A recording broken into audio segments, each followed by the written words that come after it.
ప్రేమ వ్యవహారం ఒక నిండు ప్రాణాన్ని బలి తీసుకుంది. యువతి ప్రాణాలు కోల్పోగా యువకుడు మృత్యువుతో పోరాడుతున్నారు.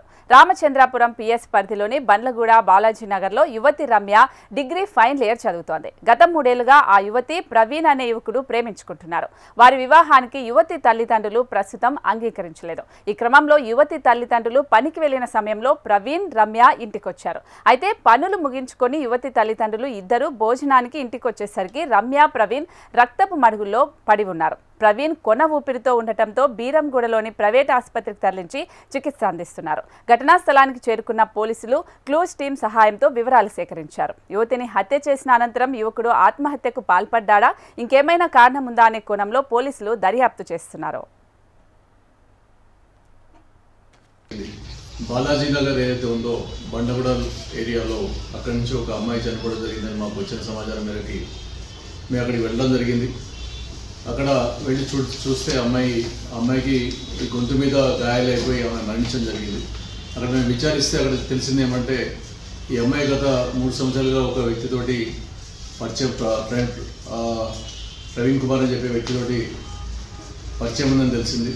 అంటే తర్వాత వాళ్ళు పెళ్లి చేసుకుందని అనుకున్న ప్రపోజల్ పెట్టుకున్నప్పుడు ఆ అమ్మాయి ఇంకా చదువు ఇంకా పూర్తి కాలేదు కాబట్టి అది ఆగి అయిన తర్వాత ఆలోచిద్దామని చెప్పే ఉద్దేశంతో వాళ్ళ పేరెంట్స్ చెప్పడం జరిగింది. కాబట్టి అది ఆగింది అక్కడ. దాని తర్వాత మళ్ళీ ఈ పిల్లవాడు ఎవరైతే ఉన్నాడో ఆకుల ప్రవీణ్ కుమార్, ఇతను మన్నెగూడ మెదక్ జిల్లా వాసి. ఇతను ప్రస్తుతం ఇతను కూడా పటాన్చెరు లిమిట్స్ దగ్గరలోనే ఉంటున్నాడు.